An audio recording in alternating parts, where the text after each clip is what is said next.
everybody. Welcome. Fantastic to have you here. Thank you ever so much for your time. Really privileged and pleased to have a guest with me today. Her name is Kay Munday. More from Kay in a moment. Just before that, let me tell you a little bit about what we're doing. So I do think every day I say this, I think it's absolutely fantastic. So today we're live on LinkedIn, we're live on Facebook, we're live on YouTube, we're live on iTunes and Amazon Music and about 30 other streaming sites, and altogether that equals about somewhere between 7,000 and 8,000 people. Now, Kay's obviously much younger than me, but I can remember when I wanted to do put a message out to people that involved, 7,000 stamps and 7,000 envelopes and several trips to the post office. How far we've come in the 28 years that I've been doing this. Absolutely fantastic. So today we're here to talk about two main subjects. One is communication, and the other is the utilization of stories within that communication headline, really. And Kay is an expert on those of these things. So welcome to the conversation, Kay. Thank you ever so much for being here. Thank you for having me. It's my pleasure, my pleasure. So just to kick off, tell everybody a little bit about you, your background, and what you do, please. Yeah, so hello everybody, very excited to be here, definitely. And what do I do? So I'm passionate about helping people create their next chapter so that they can speak to inspire, basically. And I'm sure that's going to be a lot about what we talk about today.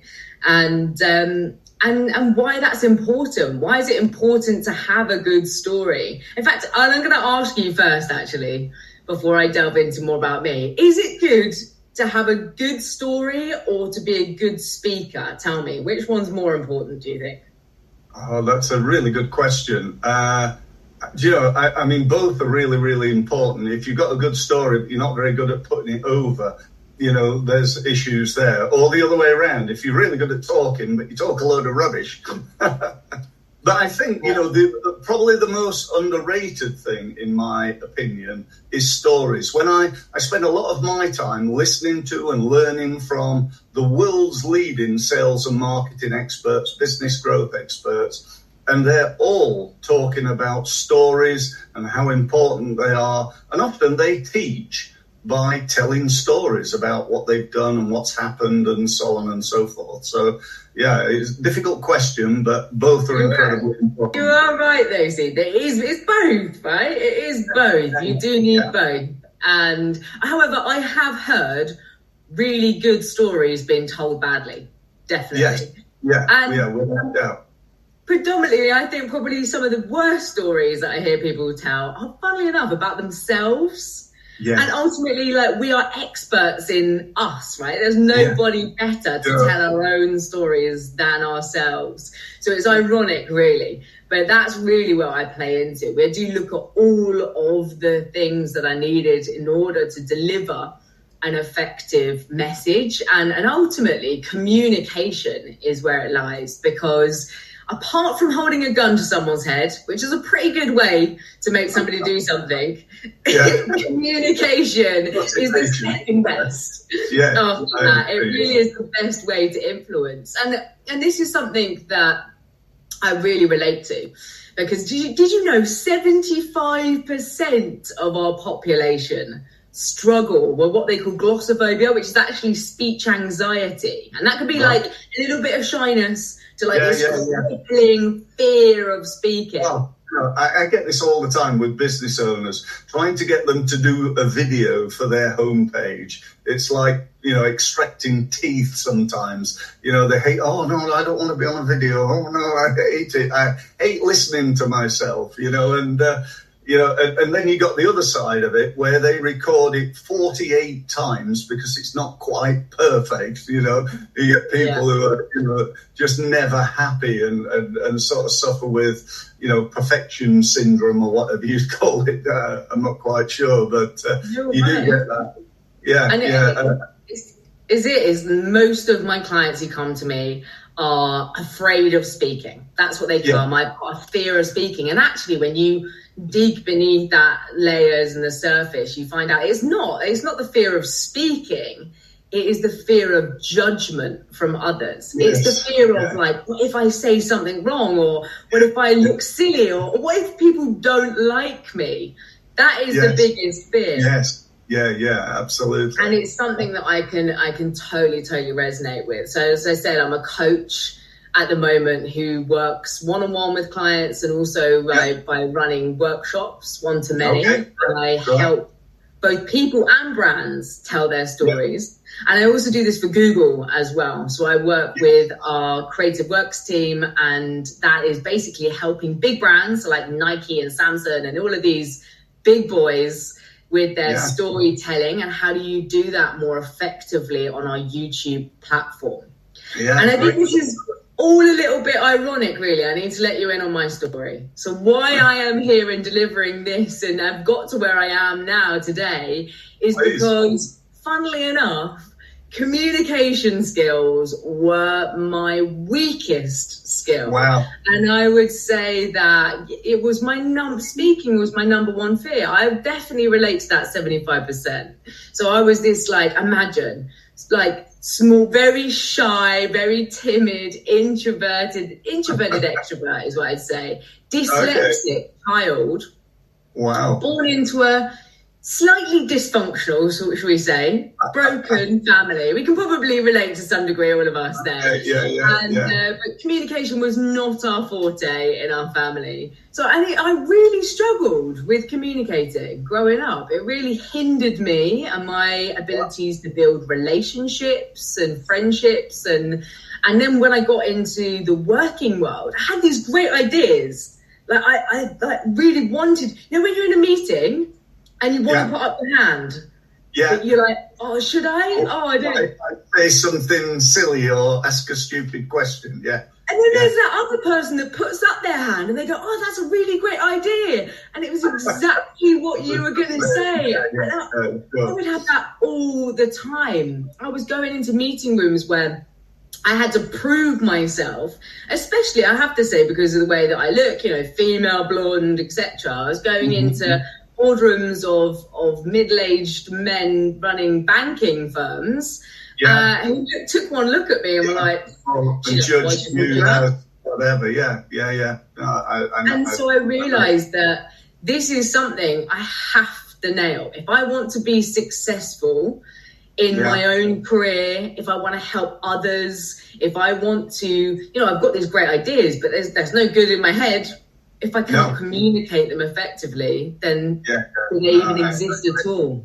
One of the things I often say to businesses is that, the more people you talk to, the more money will end up in your bank. It's all very well, all this digital everything and all that sort of stuff, the world that we live in. But it's still ultimately about speaking to people. I remember, actually, I'll just tell you a very quick story myself. When I was a younger man, I used to play table tennis at international level. And one day I was doing an exhibition. It was actually down in Canberra Sands at a Pontins holiday camp. And I was used to that. I was confident playing in front of people. I'd done it many, many times. But on this particular day, the guy who was the compere, literally 30 seconds before I was due to start the exhibition, got an emergency phone call and he had to go to reception. So he said, right, Steve, you've got to be the compere. And the guy said, right, I'll introduce you. And at that moment, I had to walk out in front of 5,000 people and talk for 40 minutes. I'd never spoken in front of a group before. And I always said, nothing could ever be worse. But I do hear that, speaking in front of people is like one of the biggest fears that people have. And yeah. I do find this hard to believe sometimes, but apparently it's so. Yeah.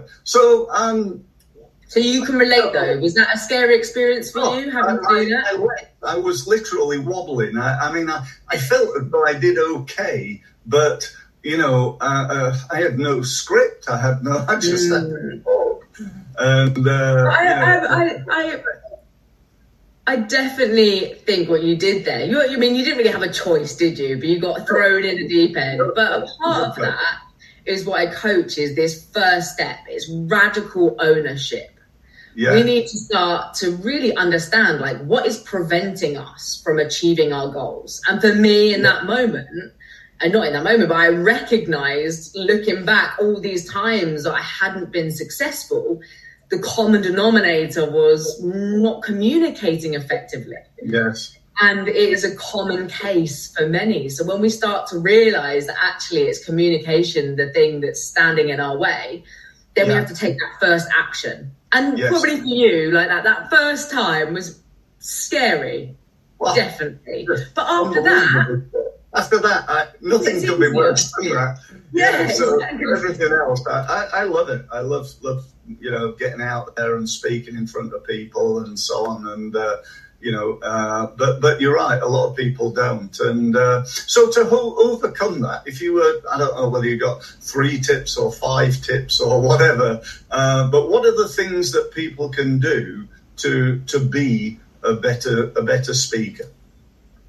Yeah. So like I said, first of all, it's really like understanding that is what you want to do, right? It's understanding.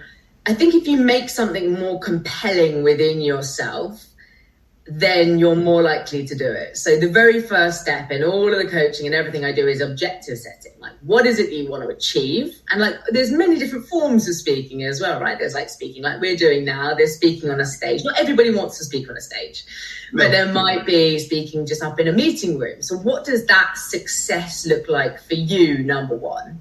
And then what would it mean for you to achieve that success? And I think if you start to really feel that like, this is going to be life changing, then you're always more compelled to do something when you kind of focus on that.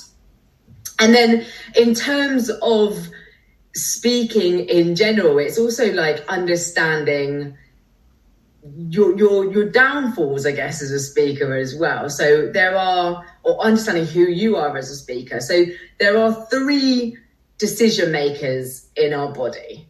Okay. And this is normally where we speak from. So this is actually what I coach, is about flow state. And a lot of the time, what we do and why we're not great speakers is we don't believe that we're great speakers. And we probably tell ourselves as well, I'm just not very good at this. I'm just not very good at this. I just don't like it. And we shy away from it. Yeah. And in order to get us, what flow state means is ultimately a state of trust. It's like, think of a brand that you just love. It's a no-brainer for you. It's just an automatic buy because it just works for you. You don't even need to think about it, do you? It's just a belief state you get yourself into. So imagine if you got yourself into that belief state with your speaking. So if you just knew you were going to get up onto that stage and you were going to be awesome. You were going to nail it, And that's, I guess, the really important thing as well is to get into that belief state, because when we speak, it's an energy exchange. And so what's really important is that we make our audience feel nice and relaxed. And again, like I said, have you ever heard a bad speaker, somebody who's not very good? Yes. And how does that make you feel? Oh, just, it's almost, you just want to cringe, don't you? I think on one hand, you feel sorry for them. And then the other, you feel sorry for the audience and yourself. You just wish you could get up and leave, but you can't, because that would be really. So there you go. You're feeling the energy exchange, because they are not having a great time. You also don't feel like you're having a great time. And that's really the key, is about getting ourselves into this state that I'm talking about, which is this nice, relaxed state. Yeah. And so you look like you're having an enjoyable time, so you're transferring that energy. And when we transfer that energy, then people are more relaxed. They're more willing to take on your information that you're telling them. They're more likely to remember as well that information, which is important. Actually, only 10% of what we say is remembered. Can you believe that? Wow. It was smaller percentage than I would have liked. But it's not just about remembering what you're saying, it's actually the relaying of that information as well, isn't it? Making sure they go back to their business or back to their partner or back to whoever and talk about this amazing person, Steve Mills, that they heard speak earlier in the day. And in terms of that state then, so that's the importance of getting into that state. But in terms of getting into that state, it's about aligning these 3 decision centers in our body. And now you probably heard people talk from one of these decision makers. So people who speak from their heart, they're, oh God, I've got to tell you about this thing, and it's very gushy. Yeah, yes. You heard people talk, it's like a bit like, oh. Yeah. And then people who talk from their head brains, for example, they go, I was, and because they use these crutch words, is what we call them. Because they're thinking about what's the right thing to say next. Yeah. And actually, like, what is the right thing? That's the question. It's actually, because you're an expert, otherwise you wouldn't be speaking on that topic. So what we do is help people align these 3 decision makers so that you become into this belief, this trust state. And what we look at is the communication you have with yourself as well, that I am not very good at, and use techniques to actually to reprogram ourselves in order to get ourselves to believe that we are really good at speaking. Fantastic. Yeah, really good. So that's sort of covered speaking and communication, but I also wanted to talk to you about stories and how people can use those in business, because I really do think they're very powerful. And yet at the same time, if you ask me, do you have any great stories? I probably do. I mean, I told you one that was a bit interesting, possibly. But I'm not sure I'm using them in the full context of my business as well as I could. So why are stories so important? I suppose from a business point of view, what type of stories should people be telling? Stories are so important. I'm doing a bit of a Steve Jobs today, and Steve Jobs is my favorite storyteller. And he said that the storyteller is the most powerful person in the room. And I totally believe it, because when we tell somebody facts and figures, I don't know about you, when somebody starts listing off facts and figures, I am like ready for bed. But when somebody starts telling me a story, I'm engaged. And it is actually scientifically proven, because when we tell facts and figures, it only ignites 2 different parts of our brain. And when we tell stories, it ignites 7 different parts of our brain. So actually the neurons in our brains are firing. And what happens is we get these mirror neurons. So I start to synchronize with you. And have you ever had that thought of like, we're on the same wavelength, me and you? Yes. Right? You've even probably said it. And that is literally a thing, because your wavelengths of your brain and mine. You have a connection, you warm to that person, don't you? That's it. And you are spot on. It's resonance. When we start to tell stories, and especially like in this day and age where the digital platforms have boomed and it's so easy to hide behind a screen, and you don't become a person anymore. You then just become this screen. So humanizing that, it actually makes it's far easier to do business. One of the courses I used to run was how do you land $1 million deal over VC? And that's it. It is through building that connection and that resonance and getting people to realize that you're human. So that's what in business, what I do 100%, all of my meetings and everything I do, I talk about professional vulnerability, leading with vulnerability and telling people a story about me that then they get a sense of who I am. They understand me, and maybe there's a bit in that story that they go, oh, I'm just like that as well. And then you go, oh, we're the same. And then you get that connection. Vulnerability, I like that. That's really interesting. Yeah, you don't want to like puke up all your trauma on the boardroom, do you? But you want to give people a sense of who you are. I really like that. And so if somebody's listening today thinking, I like the idea of stories, how do I develop a story? What advice could you give in a few minutes for that, please? Yeah, like you said, you've got many, right? You've got many stories that could be served. So I've got a black book normally beside my bed, because that's when when we're relaxed, that's when the best ideas on holiday, when you get into bed, the things where you should be sleeping. So then writing all those stories down, taking a journal or a log, digitally, analog, whatever you'd like to do that. And then start to think about where those stories make sense, because they might be a really great example or an analogy for something. So I think actually like thinking about those stories and the context in which they will be relevant is probably the first thing. And then if you want to, I guess it depends what you want to do with that story, whether you want to build it out into a longer narrative. And then that's when in my coaching, what we do is like, I just ask people to brain dump. It's like, tell me all the information you know about that thing, get it all out. And we create narratives out of that. But also, I think probably one of the hardest is to distill and make that story succinct with a really good punchline. Grab attention at the start. And I do think that, and actually in this day and age as well, grabbing attention. So what part of that story is the most compelling? And that's we see this all the time on like social media. Clickbait is what it's called. The thing that gets people like, what do you mean by that? What's it? Yeah.